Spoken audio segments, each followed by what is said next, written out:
abantu kubyakira no kumenya ko ari nyuki na Gihayima ntibyorohana. Ubu umubwiye ngo nigishe nka padiri nabijyamo, wangira umusinzi nkinjiramo, wangira bega ahantu hose washyira najyayo. Mwiriwe neza nshuti bakurikiye Nyabirongo TV, nshuti mudukurikira muri burasirazuba, burengerazuba, mu majyepfo, mu majyaruguru.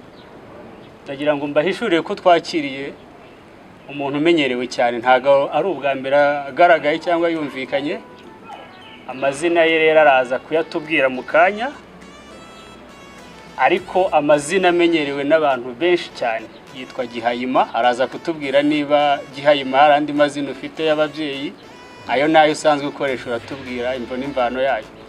Hanyuma rero hano turi ni muri Shama Guest House, iherereye mu murenge wa Masaka, akarere ka Kicukiro, aho banadufitiye serivisi nyinshi cyane.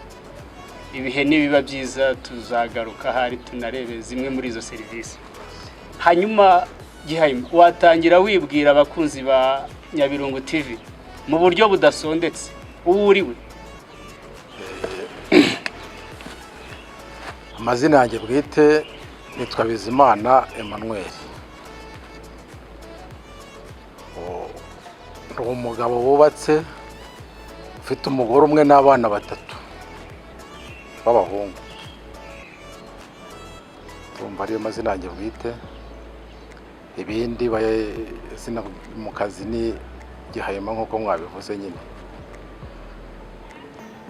keretse habaye ikindi nyine cyakenerwa kumvikanaho, ariko ubundi nk'ayo mazina yanjye bwite ngira. Gihayima, ngira ngo abanyarwanda benshi bamaze imyaka myinshi bakurikirana Musekeweya mu buryo burambye cyane rwose. Hanyuma uratubwiye uti jyewe ndi Gihayima, ariko se iryo zina winjiye gute mu mwuga wo gukina amakinamico? Wageze mu ryari? Umwuga wo gukina amakinamico ni umwuga asa n'uwatangiye ndi umwana, ndabyita umwana kuko nawutangiye niga mu mashuri yisumbuye tuyikina bya kinyeshuri, ariko ntabwo nari narawugize umwuga kuko atari ko kazi nateganyaga, ntabwo ari byo nigaga, nta nubwo nateganyaga ko nzahura nabyo. Wigaga ibiki icyo gihe ubwo? Icyo gihe nigaga ishuri ry'inderabarezi, kuzaba umwarimu. Yego. Ubwo ariko tukabikunda cyane, tukajya dukina ikinamico ku mashuri, dukina n'abandi bana benshi, tukabyitoza ndetse tukabikina neza. Ubwo rero uko ninjiye mu ikinamico Musekeweya, byabaye ngombwa ko hakenerwa umuntu w'umukinnyi. Nagiyeyo badukoresha tesite kugira ngo barebe niba najyamo neza. Ubwo amahirwe birampira, ntangira umwuga gutyo muri 2007 kugeza n'ino saa. 2007 kugeza iki gihe uracyakina muri Musekeweya? Cyane rwose. Tutaragera aho ngaho ndagira ngo dusobanurire. Ugiye mwigerageza, urakoze, hanyuma ugize utya ubona umwanditsi yaguhaye izina Gihayima, akubwira nuko Gihayima ate, humvise umeze ute? Aho ntabwo wavuze uti babaye babishyize ku wundi? Birumvikana. Nanjye nkimara kubona izo nyandiko nkabona ibikinwamo, numvise pe bitoroshye. Gihayima mbivuyemo. Mukino w'abasazi, uko abantu benshi bumvaga ari ibisazi, urumva. Ariko ndavuga nti umuntu w'umugabo nta kintu cyamunanira. Ndagira mugeze aho, ariko ko ngenda njyamo neza, ngeze aho numva umukino neza, uranogeye, urashimishije. Numva umukino ndawukunze da.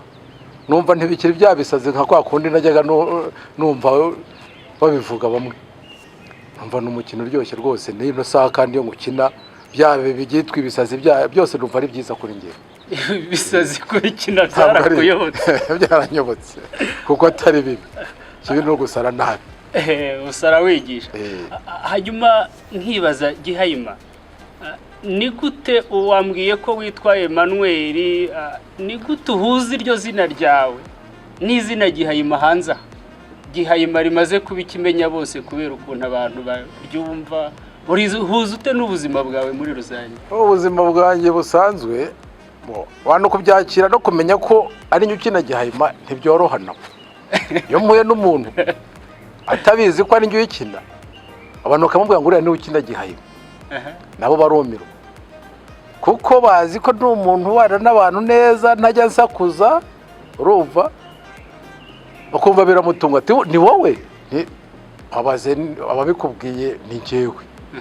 Urumva cyokora abantu bamaze kumenyera kuko bazi imico yanjye isanzwe, bakamenyera nuko ari njye Gihayima kandi nabwo nta mico mibi ngendana nayo.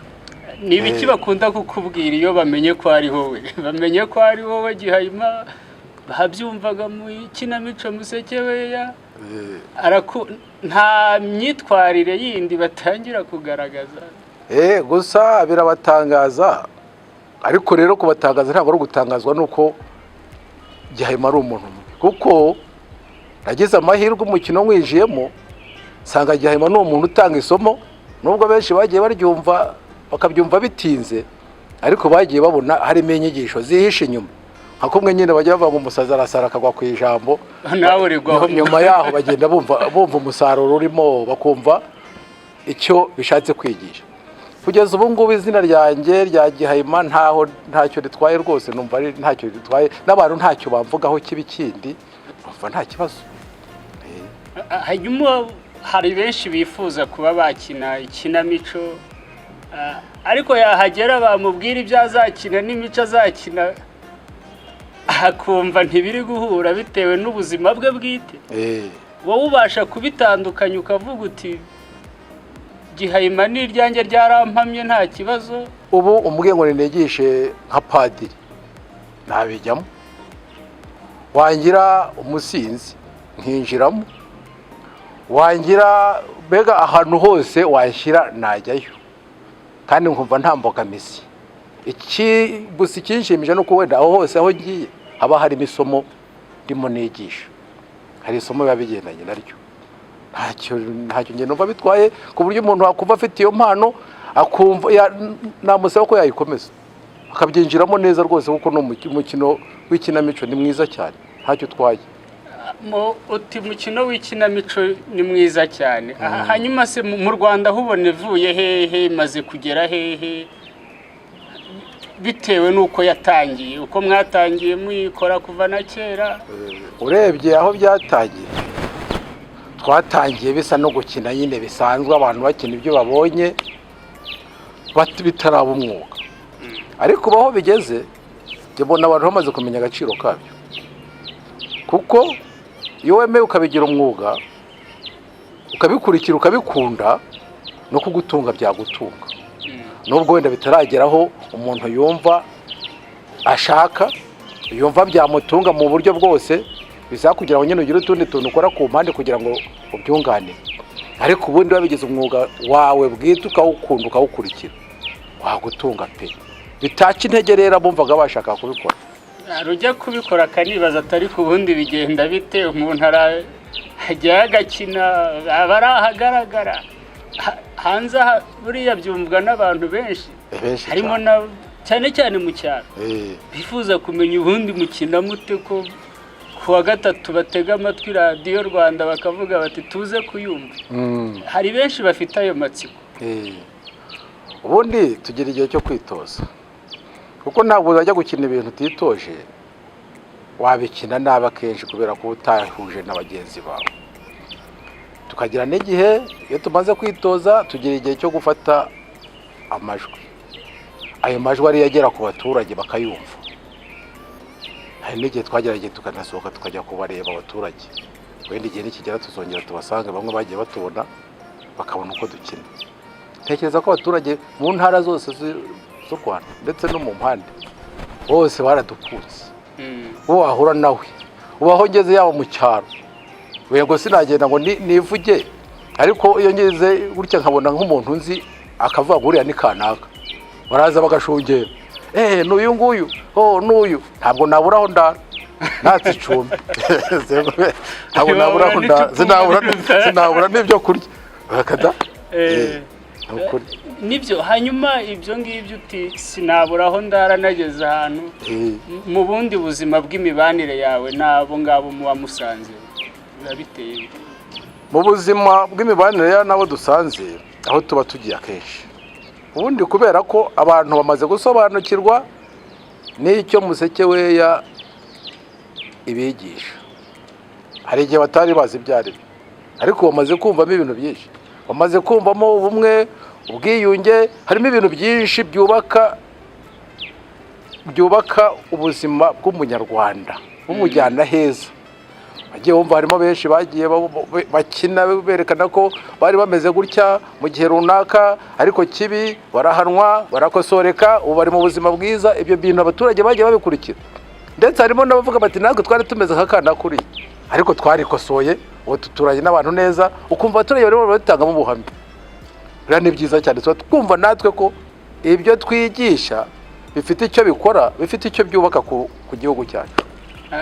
Ukomeje ku kantu nyibutsa bimwe twavuze tuti ukimara kumva ko uri Gihayima hanze bagufata bate, kandi umwe ko mujya gukina aho ntawe wigeze ajyaho ngo babe bamutera ibuye cyangwa bamukomere.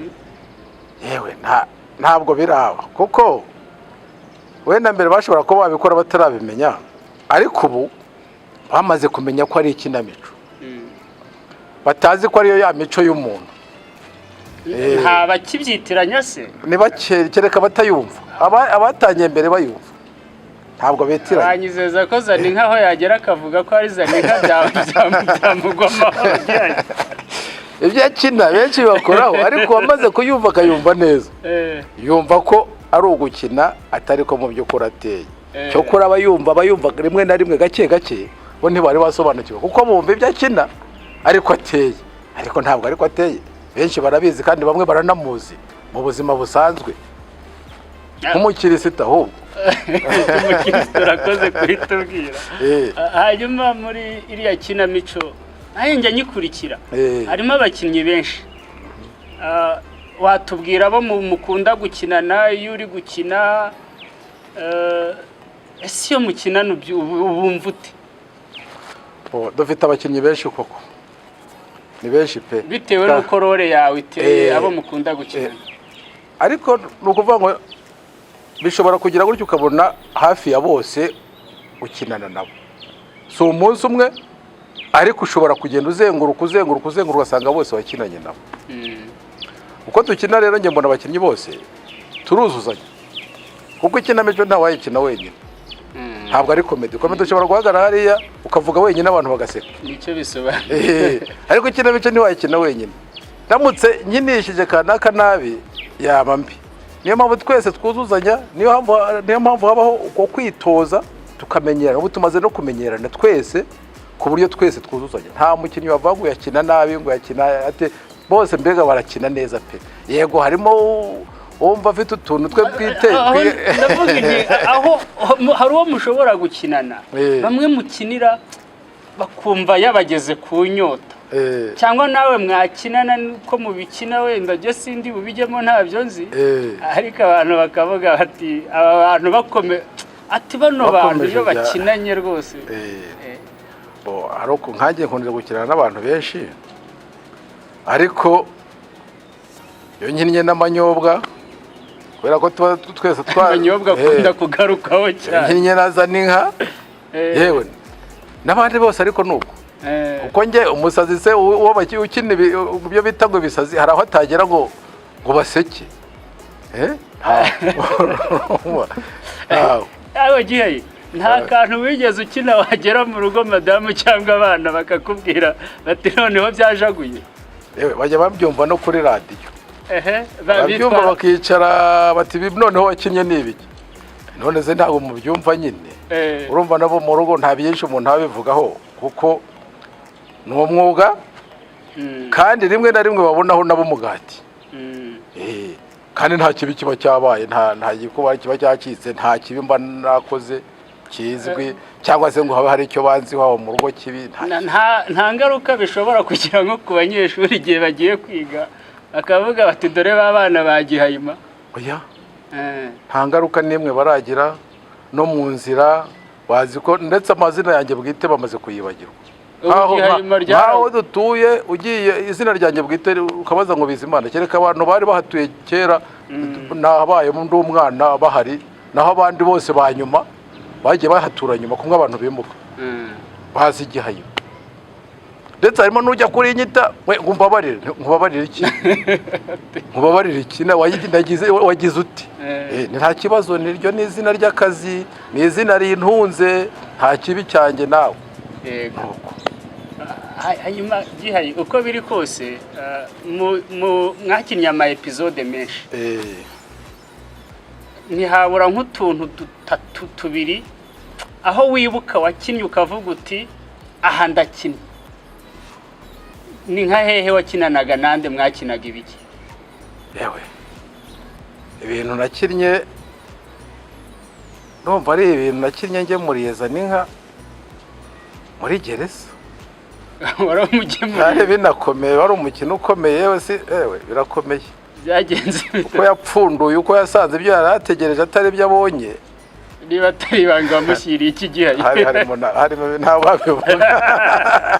ntawabivuga duteye amatsiko ubwo nawe ni ukumushaka tukamubaza Gihayima yakugemuriye hari ibyo ukina nawe ukumva nyine ariko se byari mu murongo wo kwigisha zana inka guhindura byari ku murongo wo kumuhindura n'ubundi ibintu byose ni ukuvuga ngo ibyo dukina byinshi aba ari ukugira ngo wa wundi dukina ahinduke nubwo bisa n'ibinyuze mu mugani abantu bakawumva bitinze ariko baza kumva icyo byari bishatse kuvuga Gihayi utarajyana kure arafunguye asanzemo ibyo wirinze kuvuga amahane yo byagenze amahane yashobora no kuniga ari kuniga arinuka byari bikomeye byari bikomeye nanjye nshaka kwigira ndimo ncunga ngo ndebe aho nasimbukira atamfata mu ijosi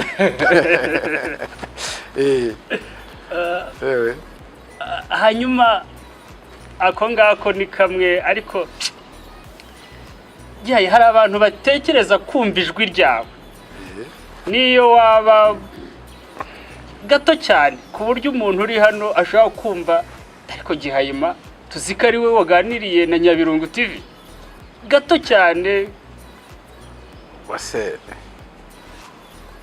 gato cyane ubwo kereka mfite uwo dukinana naho ijwi ry'ubu ngubu ino saha tuvuga baryumvise bazi ko ari iryanjye pe bose bamenye ko baryumvise ubarimenye reka giye dukinane ungire umwe uraburi nigeze gukinana na rura ngewe ndabawe tugerageze twumve abo twigeze gukina rimwe ntabwo umugabo utari umugore kugira ngo ngerageze n'umwe umugabo yego kenshi ko ibyo nkina byinshi biba birimo n'abagore biba birimo abagore biba birimo bande bari benshi hari umukino nigeze gukina kera ariko nawe ukinnye n'umuntu yitabye Imana twagize ibyago njye ntabwo nitaba Imana dukine yitabye Imana twakinanaga n'umugabo bitaga Seromba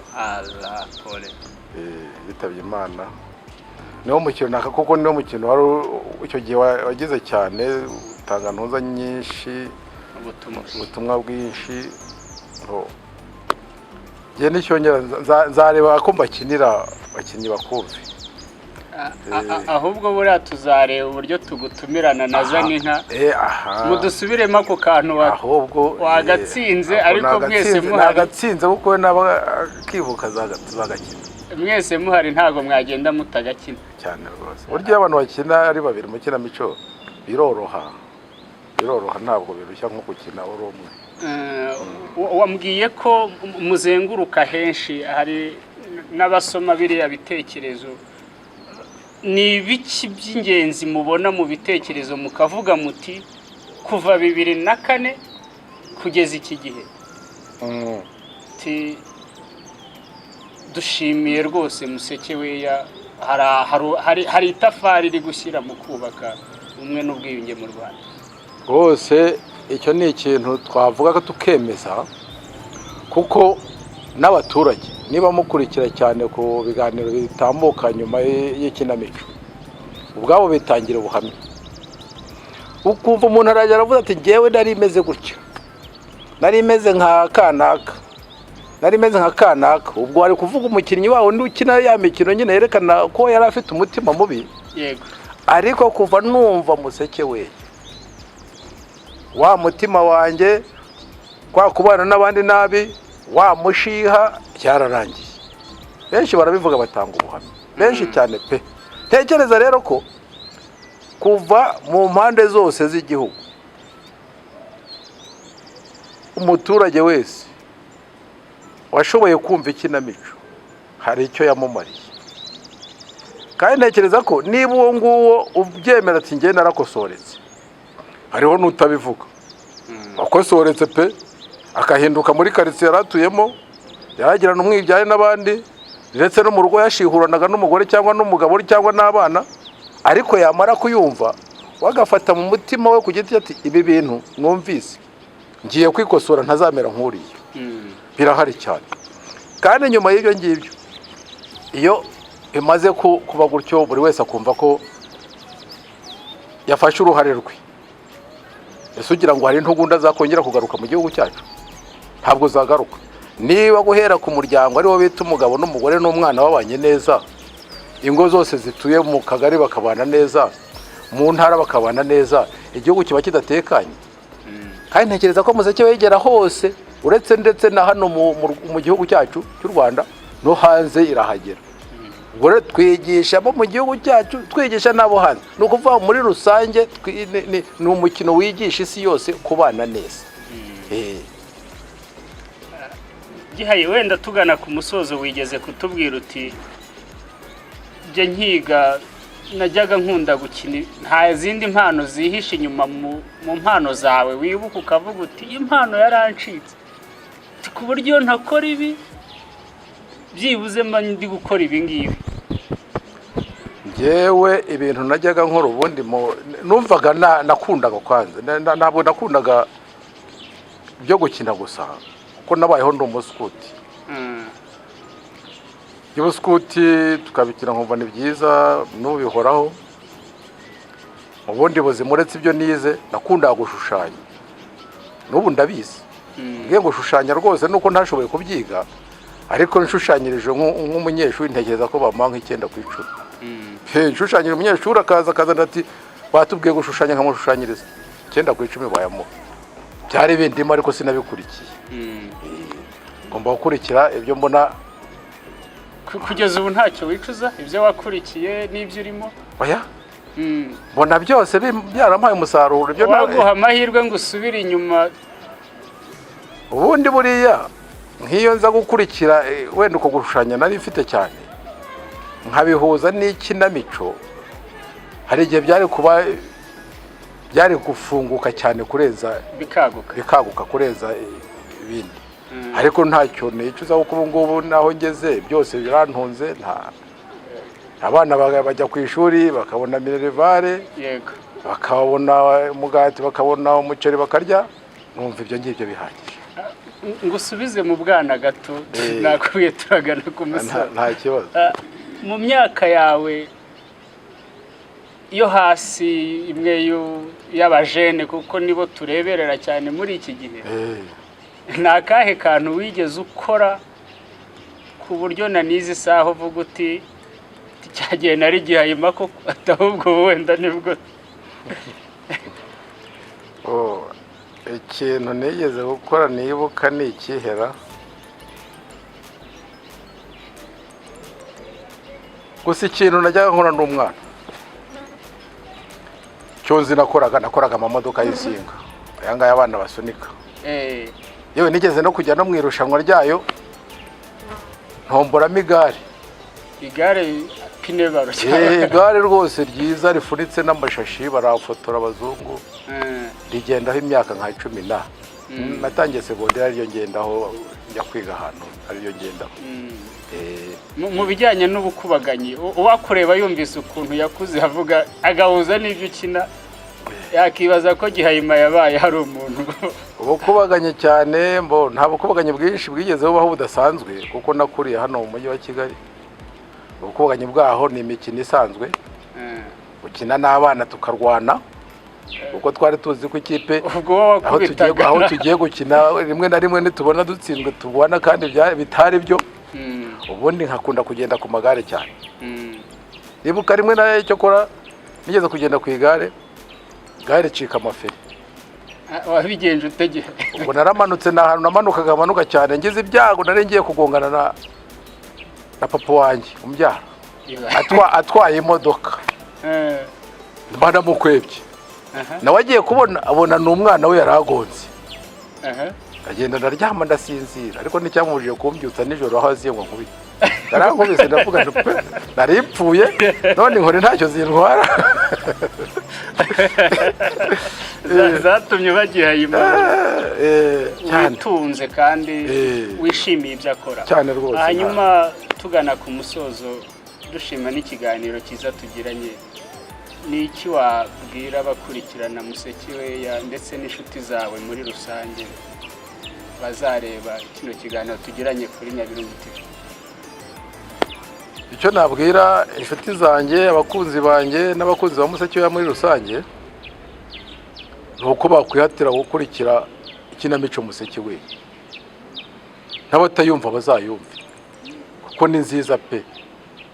Ikinamico yubaka ubuzima bw'umuntu ikamuhindura umutima, wari umutima winangiye utabana n'abaturage agahinduka, wagiraga amahane mu rugo we cyangwa mu muryango agahinduka, umubyeyi n'umwana bakabana neza, umugabo n'umugore bakabana neza, bikaba byabafasha kubaka. Bagombye guhinduka, bagahinduka nk'uko ibigisha, bagahinduka nk'uko bariya batanga ubutumwa bavuga bati twakuyemo iki, twumvise iki, uko bagiye bahinduka.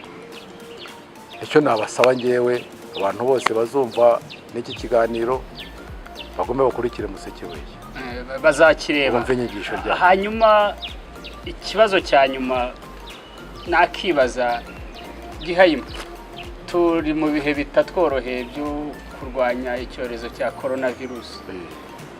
Mu masegonda make ni iki wavomye muri kino cyorezo? Ntekereza ko nta munyarwanda usigaye udafite icyo yakuyemo. Wowe wakuyemo iki Gihayima? Umva, nta munyarwanda utarakozweho n'iki cyorezo, yaba n'abana bato. Mfite umwana w'imyaka 2, yongeye guhaguruka mu rugo arambwira ntaramenya kuvuga neza, ariko akambwira ngo nifata agapfukamunwa akanyereka ahantu kari. Ni ukuvuga ngo hari icyo azi, kuko abona buri wese. Hari n'igihe tumukijije ngo ujya kuri botike ujya kugura iki kandi atagerayo, ngo baze mu agapfukamunwa. Ni ukuvuga ngo azi ko nta muntu usohoka atambaye agapfukamunwa karinda coronavirus. Ikindi byatwigishije kugira ngo duhore twiteguye, tumenya kujera ibyo dutuzi, tumenya kwibikira, kuko ntituzi igihe ibyago bizira. Kabando k'iminsi gacibwa kabikwa kure. Ntuzi igihe ibyago bizira, nayo yaje tutabizi, bitera bitategura, iradutungura, bitera bitategura. Reka tugushimire cyane Gihayima, wakoze cyane kuri uyu mwanya wahaye Nyabirungu TV. Murakoze namwe cyane. Ikindi gihe nitugukenera ndibaza ko tuzakubona kuko abakunzi bawe baba bagushaka. Ndahari rwose. Murakoze cyane. Murakoze namwe.